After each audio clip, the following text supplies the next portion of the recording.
اس کے والد نے ہمت کر کے سمیہ کو جا کر دیکھنے کی کوشش کی، لیکن وہ دروازہ کھول نہ سکے۔ انہوں نے کافی دن یہ سب برداشت کیا کیونکہ وہ انتظار کر رہے تھے کہ کسی نہ کسی سے رابطہ ہو جائے۔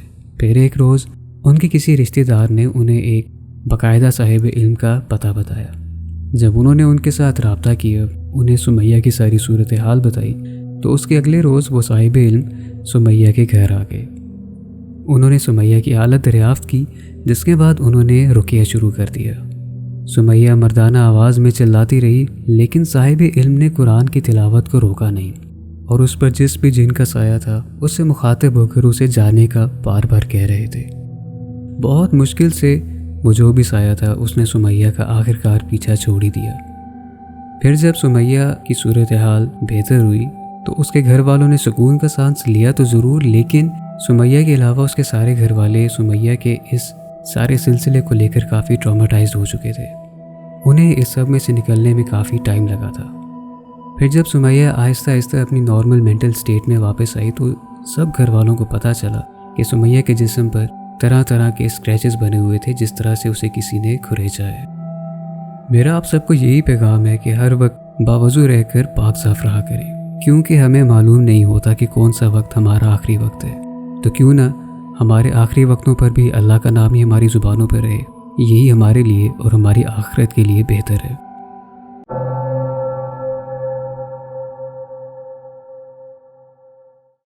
میں اور میری والدہ نے ریسنٹلی آپ کی ہارر سٹوریز کے چینل کو ڈسکور کیا ہے، اور اب ہمارا روز کا معمول بن گیا ہے کہ ہم روزانہ سونے سے پہلے ڈیلی ایک ایپیسوڈ ضرور سنتے ہیں۔ تو ہم نے ڈیسائیڈ کیا کہ میری امی کی ایک فرینڈ ہوا کرتی تھی، کیوں نہ ان کا واقعہ آپ کے ساتھ شیئر کیا جائے۔ ہمارا تعلق پنجاب سے ہے، بیسیکلی رحیم یار خان سٹی کے ایک گاؤں سے ہے۔ میری نانی کے گھر کے ساتھ ہی میری امی کی دوست کا گھر ہوا کرتا تھا۔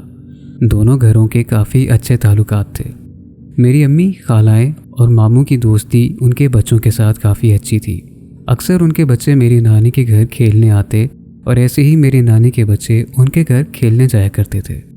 ان کی ایک بیٹی تھی جن کا نام فرزانہ تھا۔ ان کی ایج اس وقت تقریباً 15 سال کی ہوگی۔ وہ میری امی کی سہیلی بھی تھی۔ ایک دفعہ ایسا ہوا کہ عید کا دن تھا۔ ان کی امی نے بکرے کا گوشت بنایا اور باکس میں ڈال کر فرزانہ کو ہدایت کی کہ یہ اپنی خالہ کے گھر دے آؤ، یعنی کہ میری نانی کے ہاں۔ فرزانہ تیار ہوئی اور میری نانی کے ہاں گوشت دینے کے لیے چلی گئی۔ میں یہ بھی بتاتی چلوں کہ یہ بات آج سے 30 سال پرانی ہے۔ فرزانہ اور ان کے سارے گھر والے بہت سیدھے اور شریف لوگ تھے۔ ہوا یوں کہ شام ہو گئی تھی اور فرزانہ گھر نہیں آئی تھی۔ ان کی امی کو لگا کہ ابھی اپنی خالہ کے گھر گئی ہوں گی، لیکن کال کی تو پتہ چلا کہ فرزانہ تو وہاں پہنچی ہی نہیں۔ ایسے ہی 2 دن گزر گئے، ان کی تلاش جاری تھی۔ تیسرے دن ان کے کسی ریلیٹیو کو خبر ملی کہ اینٹوں والی بھٹی کے پاس سے کوئی لڑکی بے ہوش ملی ہے۔ جب انہوں نے جا کر دیکھا تو وہ فرزانہ تھی۔ اس کو گھر پہنچایا گیا اور وہاں سے اس کو ہاسپٹل لے کر چلے گئے۔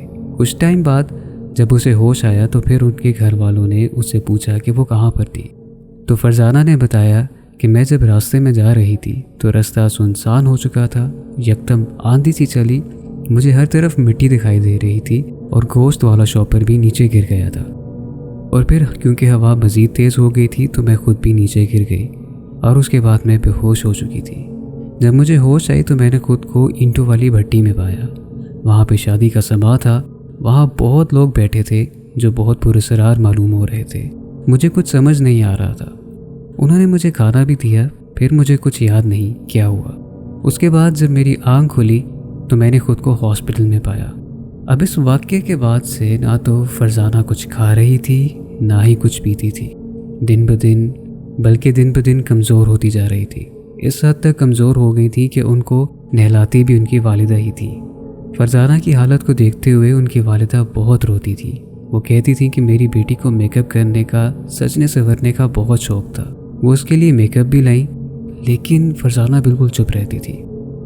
اس کی امی ہی اس کو تیار کرتی، میک اپ کرتی، نیل پالش لگاتی، جس کا فرزانہ کو بہت شوق بھی تھا، لیکن فرزانہ بالکل بے رونق اور خاموش سی ہو گئی تھی، جیسے کوئی زندہ لاش ہو۔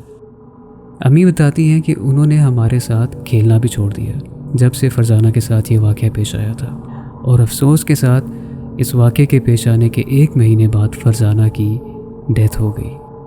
آج بھی میری امی بتاتی ہیں یہ واقعہ تو ہم سب کے رونگٹے کھڑے ہو جاتے ہیں کہ آخر فرزانہ کی موت کیوں ہوئی۔ کوئی نہیں جانتا کہ کس طرح سے ہوئی، پر سب یہی مانتے ہیں کہ اس کے پیچھے جنات تھے۔ اب فرزانہ کی والدہ کی بھی ڈیتھ ہو چکی ہے اور ہم امید کرتے ہیں کہ وہ اپنی والدہ سے مل چکی ہوں گی۔ اللہ تعالیٰ ان کو اور تمام مرحومین مرحومین کو جنت الفردوس میں اعلیٰ مقام عطا فرمائے۔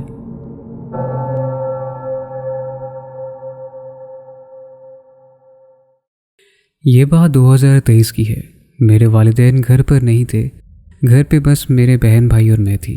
مغرب کا وقت تھا، ہم تینوں بہنیں کچھ کھانے کے لیے بنا رہی تھیں۔ میں اپنے کمرے کے دروازے کے پاس کھڑے ہو کر اپنی دوست کا وائس نوٹ سن رہی تھی، جب اچانک ایک دم سے مجھے لگا کہ میرے کان میں کسی نے چیخ لگائی ہے اور میں چلاتے ہوئے اپنی بیڈ کی طرف بھاگ گئی۔ میری بہنوں نے مجھے پوچھا کہ آپا کیا ہوا ہے، تو میں نے ان سے کہا کہ میرے کان میں مجھے ایسا لگا جیسے کسی نے چیخا ہے اور میں بری طرح کانپ گئی تھی۔ پھر میں نے تھوڑی دیر تک اپنے آپ کو نارمل کیا کہ ہو سکتا ہے میرا وہم ہو، اس وائس نوٹ کی فریکوینسی کی وجہ سے شاید میرے برین نے غلط طریقے سے پرسیو کیا ہو۔ اب میری بہنوں نے جو بنانا تھا وہ بنا لیا اور کھانا کھانے کے بعد میں لاؤنج میں آ کر بیٹھ گئی، جہاں میں اپنے ماما اور بابا کا انتظار کر رہی تھی، اور ساتھ ہی ساتھ ایک نظر گھر کے کیمراز میں بھی دیکھ رہی تھی کہ جب آئیں گے تو میں باہر جا کر دروازہ کھول دوں گی۔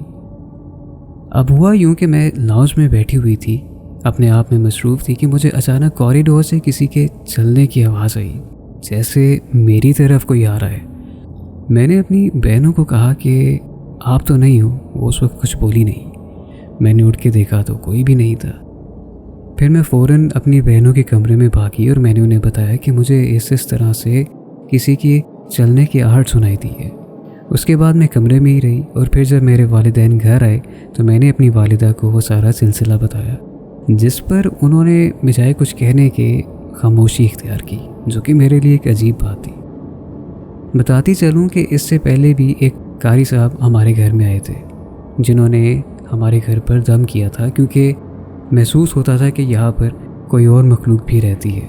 میرے والدین بہت بیمار رہنے لگ گئے تھے، گھر میں چھوٹی سی چھوٹی بات سے بہت بڑا مسئلہ بن جاتا تھا، جھگڑے بے حد بڑھ جاتے تھے، جبکہ بات کوئی بھی نہیں ہوتی تھی، اور تو اور میرے بابا کا کاروبار بھی مرجھانے لگ گیا تھا۔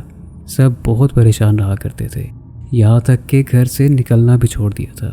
اس کے بعد میرے بھائی کا بائک سے ایکسیڈنٹ ہوا تھا، جس کی وجہ سے اس کی ٹانگ فریکچر ہو گئی، اور ایکسیڈنٹ بھی بہت بری نوعیت کا تھا، جبکہ اس سے پہلے بھی اس کا ایک بار ایکسیڈنٹ ہو چکا ہے، اور اس وقت تو اس کے دماغ پر اسے چوٹ لگی تھی۔ اب جب یہ سارے واقعات ہمارے ساتھ اس گھر میں رہتے ہوئے پیش آنے لگے تو میرے بابا اور میری ماما نے ڈیسائیڈ یہی کیا کہ اس گھر کو چھوڑ دینا ہی مناسب ہے، کیونکہ اکثر کچھ چیزیں ہمارے بس میں نہیں ہوتی ہیں، اور میرے والدین کا یہ ڈیسیجن ہم سب کے لیے بہت فروٹفل ثابت ہوا۔ ہم نے وہ گھر چھوڑ دیا، اور الحمدللہ میرا بھائی دوبارہ چلنے بھی لگ گیا، اور گھر کے سارے معاملات ٹھیک ہو گئے، اور میرے والد صاحب کا کاروبار بھی دوبارہ سے چل گیا۔